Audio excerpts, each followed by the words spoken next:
In today's episode, we're talking about can you be spiritual and still want to be extremely wealthy? It's about wealth, faith, guilt, and ambition.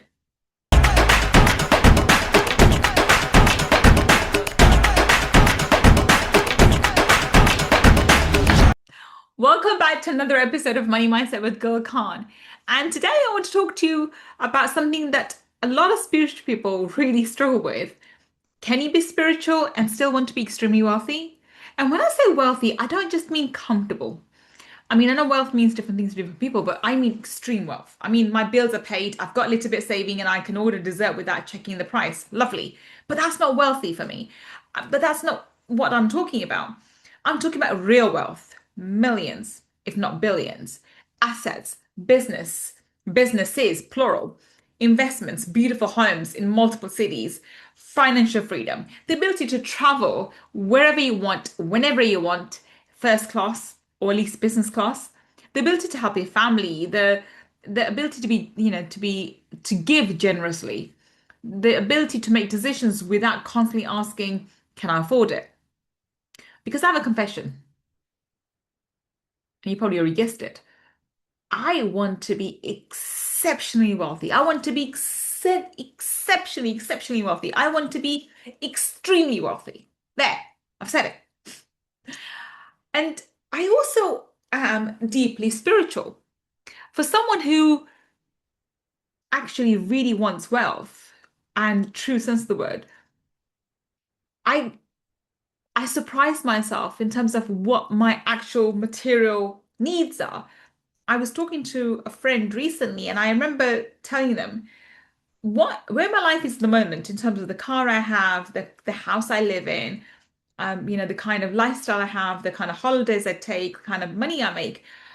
This is like wealthy for me for my personal needs. My needs are taken care of. I don't need to make any more money for extra wealth. I don't need to have the Lamborghini. I don't need to have the diamonds. I'm not into all of that. So if I was just to think about my personal needs, my current income level is perfect for it. But yet, that's not where I want to stop. I really don't. I believe in Allah. I believe in prayer. I believe in surrender. I believe in gratitude. I believe in life is temporary. I believe that nothing I make will last me forever. I'm going to die at some point in my life. I believe everything ultimately belongs to Allah. And at the exact same time, I want to build businesses. I want to have a conglomerate of companies. I want to acquire more companies. I want assets. I want investments. I want beautiful homes. I want financial independence. And yes, absolutely, I want to fly not just business, but first class and eventually have my own jet. That's one of my things that I really do want to get. And actually, having experienced business class, I don't merely want business class anymore. I now consider it part of my personal development. I mean, once you've flown or once you've lain flat, 35,000 feet, in the air, economy starts looking like less like transportation and more like a spiritual test. And I've had enough of those. I've had enough tests. Thank you very much. So today I want to ask you, can those two versions really coexist? Do you believe they can coexist? Can you deeply love God and still want millions or billions? Right? Can you believe the answer is an absolute yes? I believe the answer is absolutely yes, but there is a condition. You need to understand why you want the money, how you acquire it, and what you want to do with it. And these are really, really important questions. Why do you want so much money? As I mentioned to you, now, this is a question that I ask myself a lot. My current lifestyle income is is all that I need for my needs. So why do I want money? The next question is how will I acquire money? What do I want to do, in terms of energy exchange? And what do I intend to do with the money once I have it? And the most important question is who will I become in the process of acquiring it? Right? So first question is why do we feel guilty about wanting money? Why? There's something very strange about our relationship with money. You can say, I want to find the love of my life. And everyone goes, ah, that's so cute. But you can say, I want to travel the world. And everyone says, wonderful. Live your dreams, follow your dreams. You can say, I want to become healthier. And everyone goes, yeah, invest in yourself, think about yourself, go to gym, and etc., etc. You can say, I You can even say, I want a beautiful home, and people will cheer you on, say, fine, that's beautiful, that's wonderful. But say, I want to make 100 million, like I do often. And then suddenly everybody becomes concerned about your soul. I had that recently happen to me. Why do you want that much money? Why? What's the need for it? And I didn't realize that, you know, when people ask me those questions, I didn't realize they were on God's finance committee, questioning me about my desires. Like, seriously, yeah? I mean, why do we immediately assume that wanting a lot of money means somebody is greedy? Why?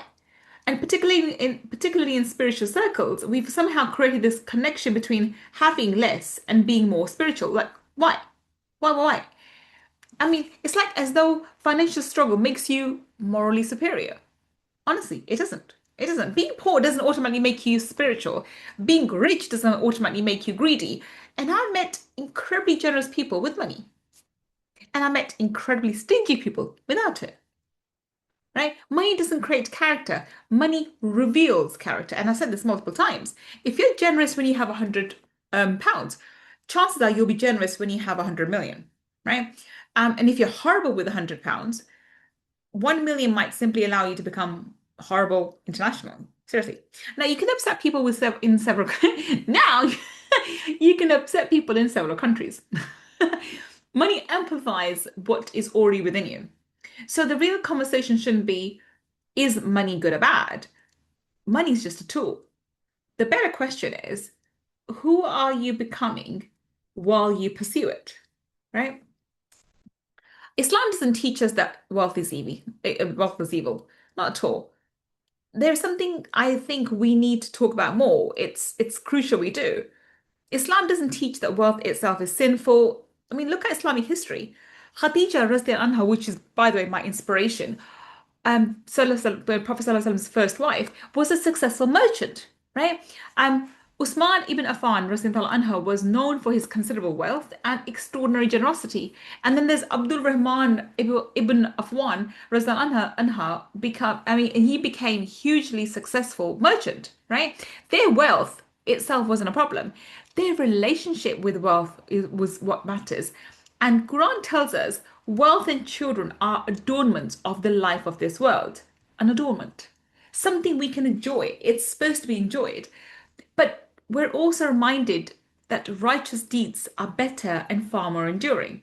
And that for me is a balance. So Islam doesn't necessarily tell you don't have dunya. It teaches you don't let dunya have you. That's a clear distinction, right? Own the house, but don't let the house own you. Build the company, but don't worship the company. Make millions, make billions, but don't allow those millions and billions to determine your value, right? Gold is valuable with and without her wealth. The wealth that doesn't determine my value. I'm very clear in my mind with that. Because there's a huge difference between having millions in your bank account and having millions to occupy your heart. That's a clear distinction. Money gives you choice. This is one of the best things about money. I've worked with money mindset for years now, at least over 10 years. And one thing that's very clear is that I believe more strongly today than ever before that money gives you choice. And this choice is absolutely crucial for me. This choice gives you freedom. And that matters more to me than anything else, I suppose, anything else. Freedom and independence are two things I value so deeply. I don't want circumstances constantly deciding my life for me. I don't want to stay somewhere because I cannot afford to leave. I don't want to tolerate something because I'm financially dependent on someone else, right? I don't want my children's major life decisions purely based on, something as stupid, as, taking the stupidest option. I don't want to see somebody I love struggling and think, oh, I wish I could help. I want to be able to help. And yes, money cannot solve every problem, but of course it can't. I mean, it absolutely couldn't. But money can solve a lot of problems. Money cannot buy health, but it can give you access to excellent healthcare. Money cannot buy time, but it can allow you to outsource things that consume your time. You can buy back your time. Money cannot buy love, but it can buy a plane ticket to see someone you love, across the pond. Money cannot buy guarantee happiness, but neither does being broke. Yeah, happiness doesn't depend on money, but happiness is absent in the absence of money. I really want you to understand this. Happiness is absent in the absence of money most of the time. If you're struggling to pay your rent, your mortgage, and food, putting food on the table, I promise you happiness will be far from you. It will be far from you. And I've never really understood this argument.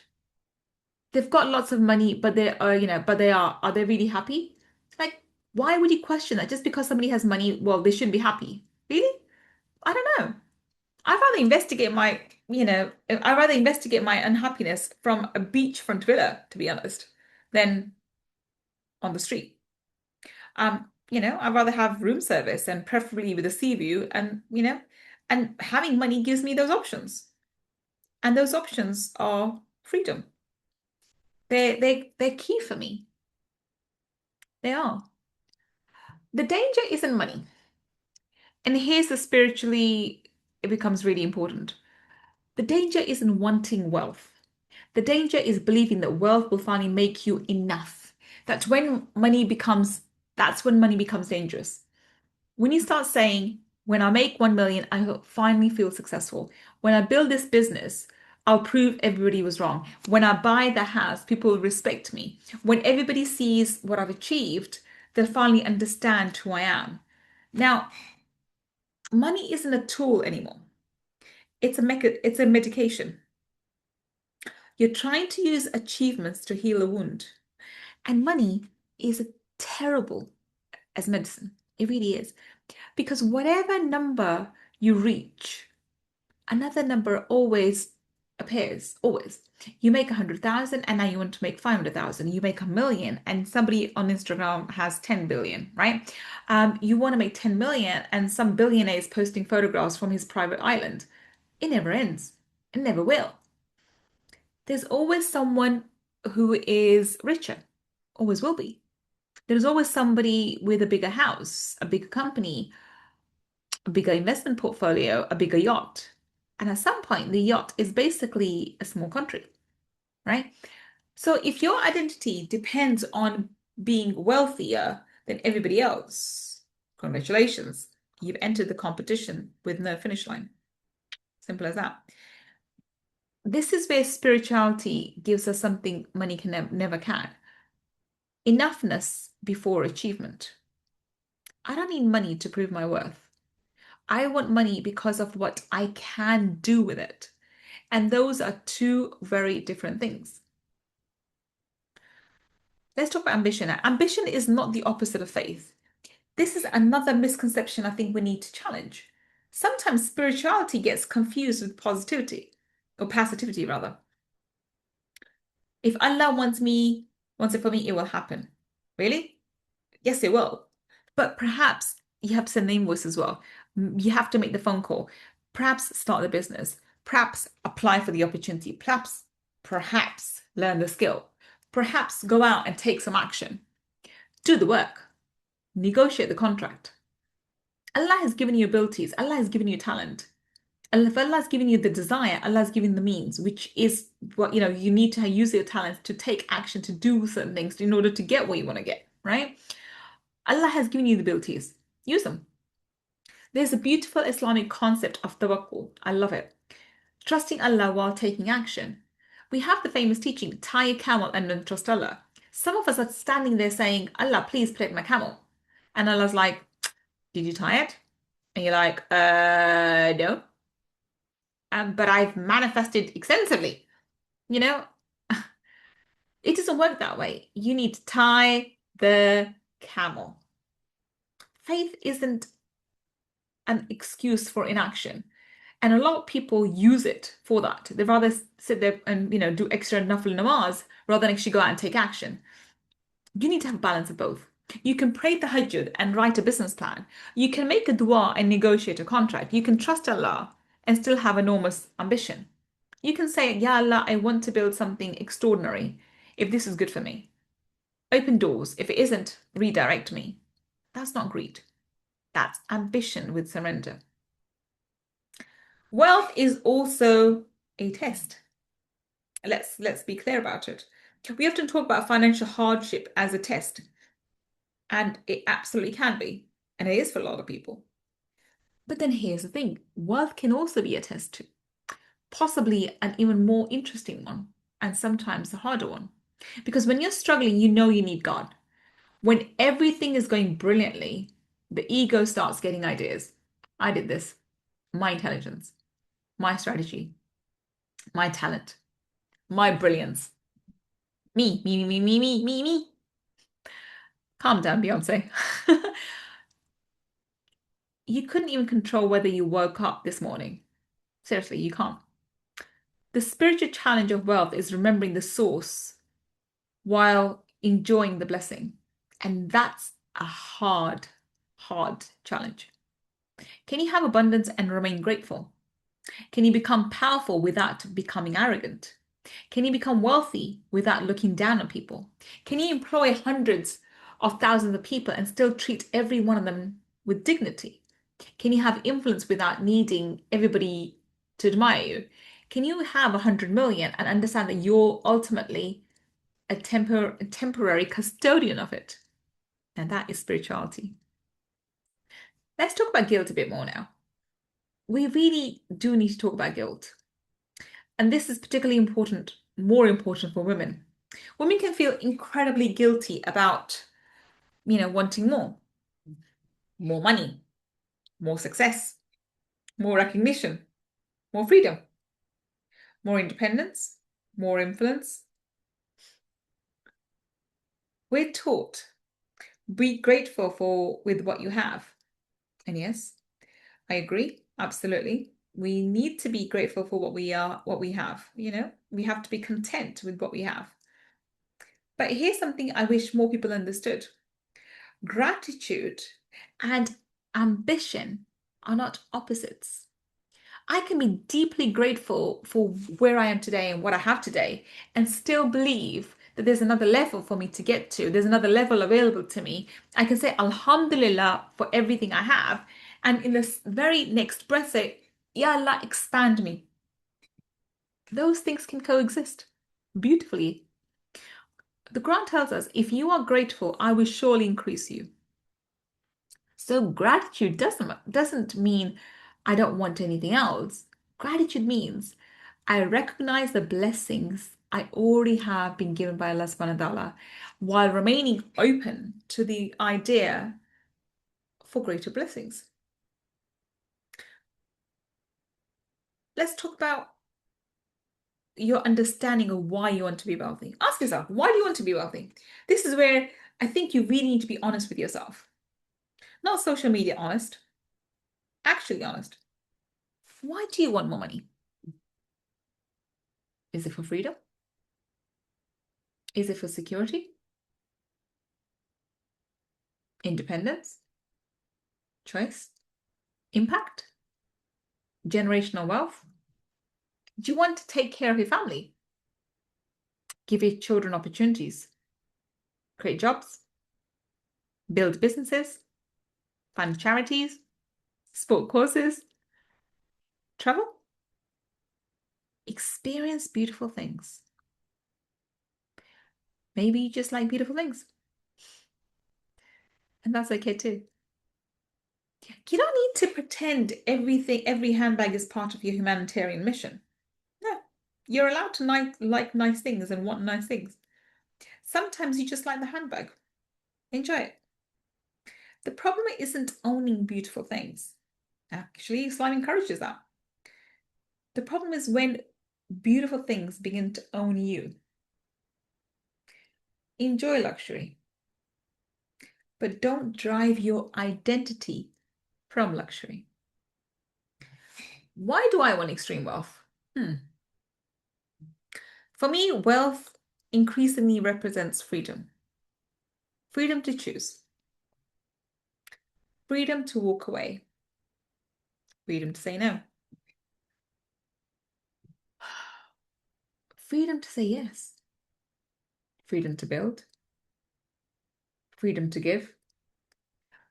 Freedom to make decisions based on values rather than desperation. And I realized something else.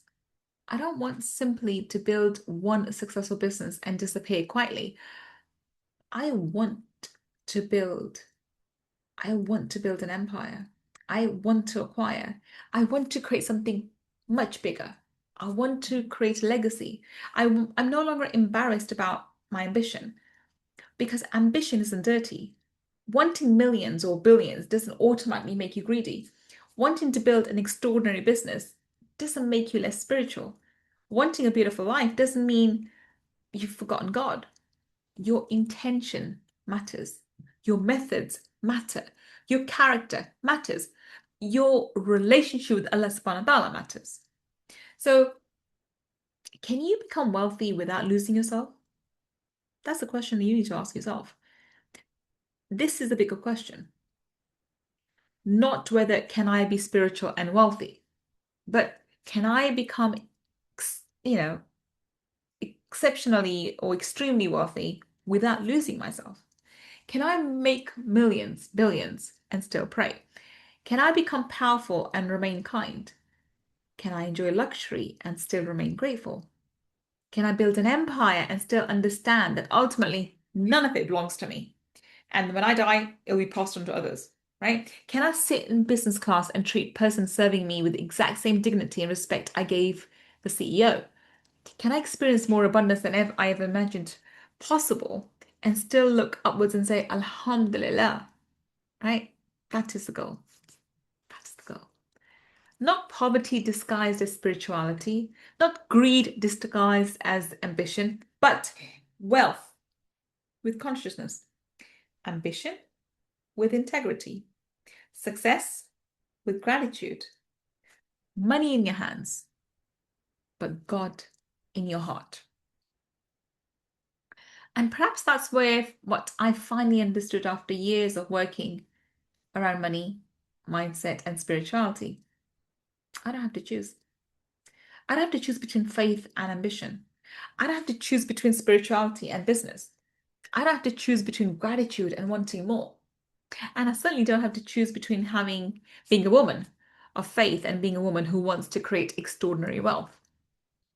I want both. And so can you.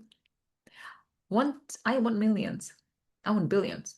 I want to build a company. I want to buy the beautiful home. I want to create investments. I want to travel. I want to travel globally. I want to give generously.